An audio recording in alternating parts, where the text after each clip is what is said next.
Back in the day, movie and TV franchises were built on great storytelling, memorable characters, and visuals people actually cared about. Today, too many creators seem more interested in virtue signaling to a loud minority than making something audiences want to watch. These are the franchises that went woke and became a joke.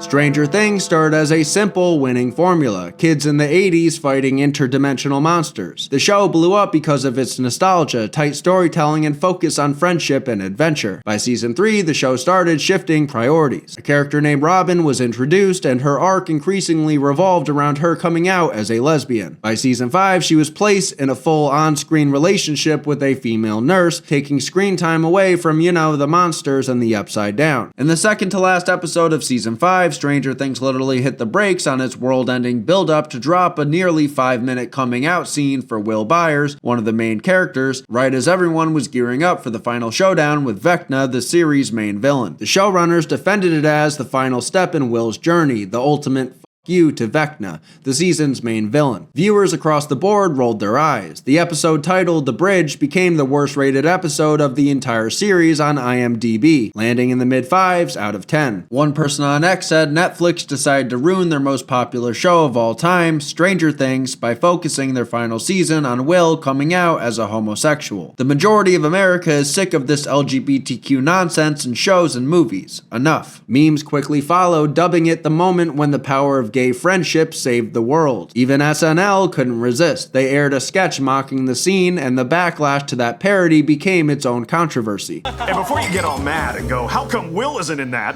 It's because his coming out scene is still going on. Because I am. Guys, I'm gay.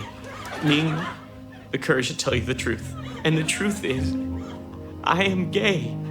Zing at all of your faces. And you should know that I like D. When even SNL is making jokes about your show being too woke, you've officially lost the plot. Despite all that, Stranger Things Season 5 shattered Netflix records. Fans were just too invested after 8 years to bail. In the end, sheer momentum and an emotional finale overpowered the awkward wokeness. But TV shows and movies live forever, and Stranger Things will forever be remembered as the show with the gayest ending possible. No pun intended. Star Wars used to be the gold standard of blockbuster sci-fi, simple heroism in a galaxy far, far away. Under George Lucas, it united generations and told timeless stories without lecturing the audience. But that changed after Disney took over in 2012. The Force Awakens set up new heroes and big mysteries, the next movie threw most of them away, and the final film tried to undo that damage at the last minute, leaving the trilogy with no consistent story or direction. Kathleen Kennedy, the former CEO of Lucasfilm, didn't help matters when she wore a Nike t-shirt with the slogan, "The Force is female," at a Star Wars event. This signaled to fans what the future of Star Wars would look like under Disney. The new direction of Star Wars ended as a disaster. The Force Awakens made over $2 billion worldwide. The Last Jedi dropped to around $1.3 billion. The Rise of Skywalker fell to roughly $1 billion, nearly $1 billion gone in just 4 years. Its cinema score sank to a B+, the lowest of any live-action Star Wars film. The backlash was unavoidable. Fans felt the trilogy was not a continuation, it was a lecture wearing their childhood hero's skin. Kennedy became the symbol of that shift, even mocked on South Park as the executive wrecking the galaxy far, far away. No, please, Kathleen Kennedy, stop ruining everything! But Kathleen Kennedy is all like, put another gay diverse woman in it, make it more freaking lame! And the Disney stock just keeps going down and down and down, and then Bob Iger is all like, no, what's going on with my stocks? Today, Star Wars still exists, but the magic is mostly gone. The movies now feel like content, not events. On Disney Plus, projects like The Acolyte, quickly nicknamed The Wokalite, fizzled and were quietly axed. And after 14 years of controversy and declining box office numbers, Kathleen Kennedy finally stepped down in 2026. Unfortunately, the damage to Star Wars was already done, but at least she's gone. Snow White was the gold standard of fairy tales. The 1937 Disney classic defined what happily ever after meant for generations. It was the blueprint that helped build the Disney empire. Then came 2025, and Disney decided to fix it. The live-action remake didn't just update Snow White, it rewrote it. The fair-skinned princess was recast as a Latino, and the 7 dwarves were removed entirely. Instead of dwarf actors, Disney replaced them with CGI magical creatures, a decision made after actor Peter Dinklage which publicly criticized the original concept. And after Disney received backlash for the magical creatures, they panicked once again and swapped the magical creatures for CGI dwarves. In the process, real midget actors who could have actually played these roles got screwed over twice. Good job, Disney.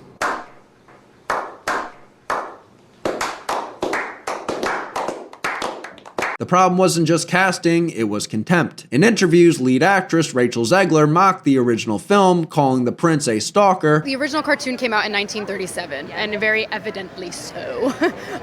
There's a big focus on her love story with a guy who literally stalks her. Yeah. Weird. Super weird. So we didn't do that this time. It came across like the star openly disliked the role she was hired to play. Then the controversy exploded from both directions. One day, Zegler posted, "May Trump supporters never know peace," on Instagram. At the same time, co-star Gal Gadot's vocal support for Israel triggered boycott calls from the left. The movie became a political minefield, attacked from all sides before it even hit theaters. Disney panicked, scaled back promotion, and hoped the backlash would burn out. But it didn't. Snow White opened to a miserable $42 million domestically, even less than Dumbo. The film lost over $200 million, making it the biggest box office bomb of 2025. Critics were lukewarm, but audiences delivered the real verdict by staying home. Disney's modernized fairy tale pleased no one. Traditional fans felt betrayed. Progressive audiences found it hollow. Disney's remake machine, once a license to print money, was now forever tainted. The Snow White remake will go down as one of the biggest woke catastrophes Hollywood has ever seen. Buzz Lightyear should have been a guaranteed win. For decades, Buzz was the heart of Toy Story, a space ranger kids and adults alike could cheer for. Voiced by Tim Allen with perfect comedic timing. A Buzz spin-off should have been a layup for Pixar. Instead, they screwed it up. In 2022, Disney didn't just make a Lightyear movie, it made a statement. The studio replaced Tim Allen, a conservative, with Chris Evans, a liberal shill, and added a same-sex kiss between two female characters, brief, but still in a kids' film. What made it worse was the chaos behind the scenes. Disney originally cut the scene, then restored it after internal employee backlash. Chris Evans, promoting the movie, decided to get ahead of the criticism by calling potential objectors Idiots. I mean, I think throughout history you can see every time there's been social advancement as we wake up. I mean, the American story, the human story is one of constant social awakening and growth, and that's what makes us good. At that point, Lightyear stopped being a space adventure and became a culture war statement, and if you didn't like it, you were the problem. The backlash was immediate. 14 countries across the Middle East and Asia banned the film outright. Even casual moviegoers were confused. Why wasn't Tim Allen voicing Buzz? Was Disney really sidelining a beloved character to make a point? The studio denied it, but the optics were terrible. The box office told the real story. Lightyear opened to a weak $50.6 million domestically and stalled at $226 million worldwide. Against a $200 million production budget and massive marketing costs, Disney lost well over $100 million. It became the worst performing Toy Story related film ever and couldn't even beat Cars 3's opening weekend. Strip away the controversy and Lightyear is just a mediocre sci-fi movie, forgettable but harmless. Instead, Disney buried it under culture war baggage so heavy it sank the entire rocket. Buzz Lightyear learned the hard way. You can't virtue signal your way to a box office hit. Sometimes the message is the problem. The Marvel Cinematic Universe was once untouchable. For over a decade, Kevin Feige's machine printed money with ruthless efficiency. Then came 2023, and Marvel decided representation mattered more than storytelling. The Marvels brought together 3 female heroes: Brie Larson's Captain Marvel, Teyana Paris's Monica Rambeau, and Iman Vellani's Miss Marvel, and what was essentially an all-female Avengers experiment. Before a single frame hit theaters, the marketing made it clear this movie was a statement. Director Nia DaCosta dismissed sexist trolls in interviews, and Marvel pushed the film as a girl power milestone. Whether audiences actually wanted the movie seemed secondary. The box office response was brutal. The Marvels opened to just $47 million domestically, the lowest opening weekend in MCU history. For comparison, Ant-Man Quantumania, widely considered a failure, opened to $106 million. Thor: Love and Thunder opened to $143 million. And the Marvels couldn't even crack $50 million. Marvel blames sexism, they blamed toxic fandom, they blamed everything except the product. You did it, I didn't, you did it. But the numbers told the real story. Despite decent critic scores, audiences weren't angry, they were uninterested. The movie The Marvels became the symbol of Marvel's Phase 4 and 5 collapse, a franchise marketing ideology instead of adventure and wondering why people stayed home. Girl power doesn't sell tickets, good stories do. And Marvel learned that lesson the expensive way. Doctor Who was a British institution. Since 1963, the show survived by constantly reinventing itself. The Doctor regenerated into new actors, new personalities, new eras. Then 2024 arrived, and everything changed. The BBC made a historic decision to partner with Disney, not just for distribution, but for full creative co-production. Disney money poured in. This thing had Marvel-level budgets. A show that had always been uniquely British, Would you care for some tea? That would be very nice, thank you. was suddenly repackaged as a global streaming product. Around the same time, Shudigawa was cast as the Doctor, the first black actor in the role, and the first to portray the Doctor as openly gay. Suddenly, the show wasn't just Doctor Who anymore, it was a statement. Marketing emphasized diversity milestones and representation. Episodes grew heavy-handed. One episode featured the Doctor lecturing about colonialism for minutes at a time. Another inserted a same-sex kiss clearly designed for headlines rather than storytelling. So can you do it? Can you lose your friend to save the world?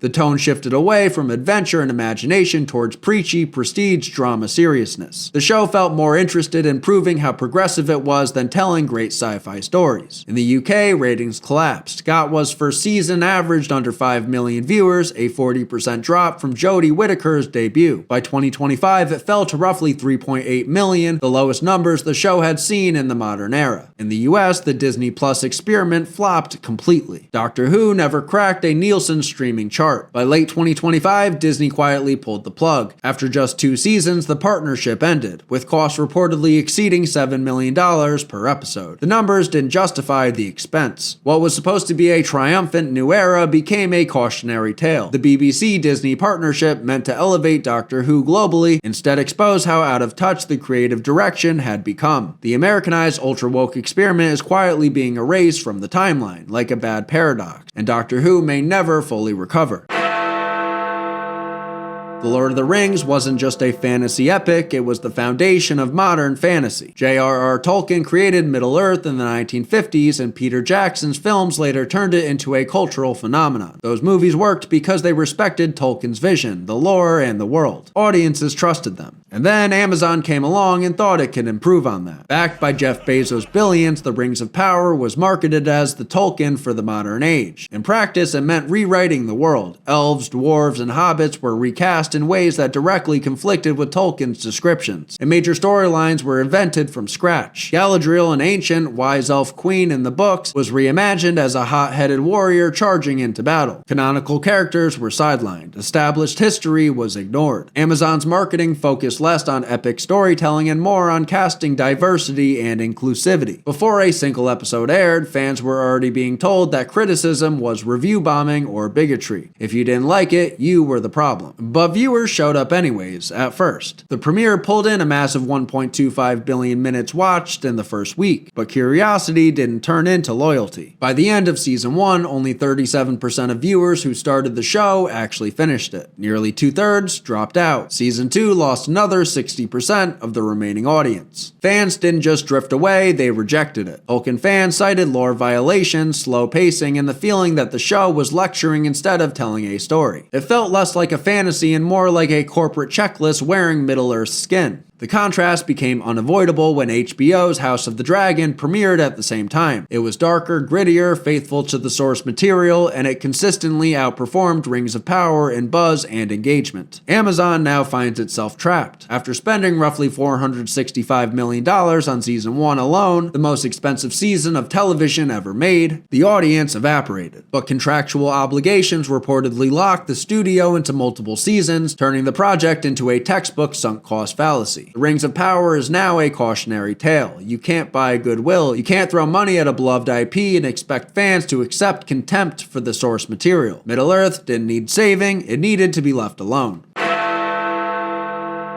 Star Trek was always progressive, but not the in-your-face, annoying progressive. Created by Gene Roddenberry in the 1960s, the original series pushed boundaries long before Hollywood caught up. The first interracial kiss on television, a black woman on the bridge, a multicultural crew during the Cold War. They were woven into the smart sci-fi stories about humanity's future. Then came Discovery in 2017, and subtlety went out the airlock. Star Trek Discovery and later seasons of Picard leaned hard into modern identity politics, but without Trek's trademark finesse. Discovery had a diverse cast. That was never the issue. The problem was the execution. One infamous season 3 scene featured a same-sex couple kissing on the bridge in front of the entire crew, staged less like a character moment and more like a message aimed at the audience. Picard season 2 doubled down. It dropped the crew into a dystopian 2024 Los Angeles filled with ICE-style agents, detention centers, and blunt political metaphors lifted straight from social media. Fans weren't watching Star Trek for Twitter debates, they wanted sci-fi. The reaction was divided. Some viewers praised the representation, others tuned out. But the numbers tell the story. Discovery launched with a 48% audience score on Rotten Tomatoes. By season 3, it had dropped further to 40%, a clear sign audiences were tuning out. Even William Shatner criticized the show for focusing on being socially important instead of entertaining. Viewership followed the same pattern. Discovery ran 5 seasons on Paramount+, but it was consistently overshadowed by Strange New Worlds, the spin-off that remembered what Trek actually is. Strange New Worlds featured diversity, adventure, and classic Trek storytelling, and fans responded. Its season 2 finale pulled more viewers than Discovery's. By 2024, Discovery quietly ended. Picard, after 2 divisive seasons, course-corrected with a fan service season 3 that reunited the next generation cast, and suddenly fans were happy again. The lesson was obvious. Star Trek didn't fail because it was inclusive, it failed when it forgot how to tell good stories. Trek works when its ideas are subtle and visionary, not preachy. Because in The Final Frontier, story still comes first. Message without magic is just a sermon, and nobody watches Star Trek for a sermon.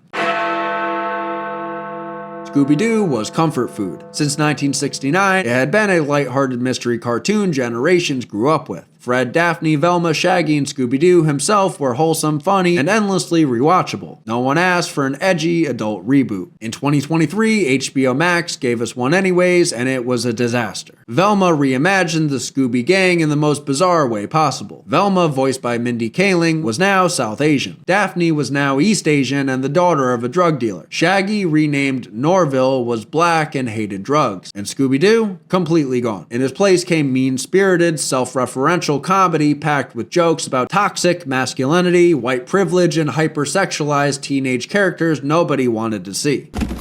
Narc! Narc! White girl with too much money?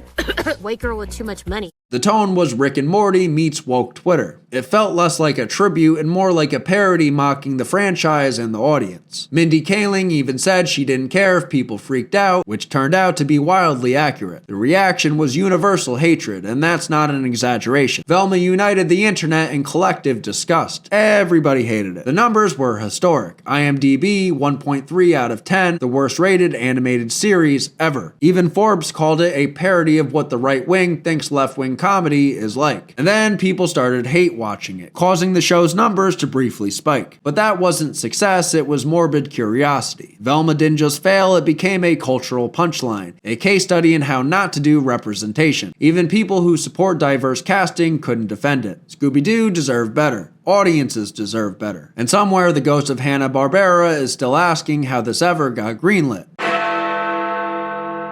Ghostbusters was untouchable. The 1984 original wasn't just a comedy, it was a cultural phenomenon. Bill Murray, Dan Aykroyd, Harold Ramis, and Ernie Hudson created lightning in a bottle, quotable lines, spooky fun, and characters people loved. For decades, fans begged for a proper third movie. What they got in 2016 was something no one asked for. Sony rebooted the franchise with an all-female cast and zero continuity with the originals. The gender swap became the entire selling point. Every interview framed the movie as a feminist statement instead of a comedy. When fans expressed skepticism about the jokes or the tone, director Paul Feig and the cast dismissed all criticism as sexism. The backlash exploded before release. The first trailer became the most disliked movie trailer in YouTube history at the time, over 1 million dislikes. Critics, including plenty of women and longtime fans, weren't saying we hate women, they were saying this doesn't look funny. The movie doubled down. Male characters were portrayed as buffoonish or creepy. Chris Hemsworth played an intentionally dumb receptionist. It felt less like a reboot and more like a lecture disguised as a blockbuster. And the box office again told the truth. Ghostbusters opened decently but collapsed fast. It grossed $229 million worldwide against a $144 million budget, and after marketing, Sony lost an estimated $70 million or more. Even Dan Aykroyd later called the production's financial mismanagement inexcusable. Sony scrapped all sequel plans and quietly erased the reboot. In 2021, Ghostbusters Afterlife was released, a direct continuation of the 1984 film that ignored 2016 entirely. It cost half as much, respected the original characters, and was warmly received by fans. That told you everything. Ghostbusters didn't fail because women were in it, it failed because Sony led with ideology instead of humor and treated the audience like the enemy. The 2016 reboot is now a case study in how not to revive a beloved franchise. If you start by lecturing your fans, don't be surprised when you get slimed.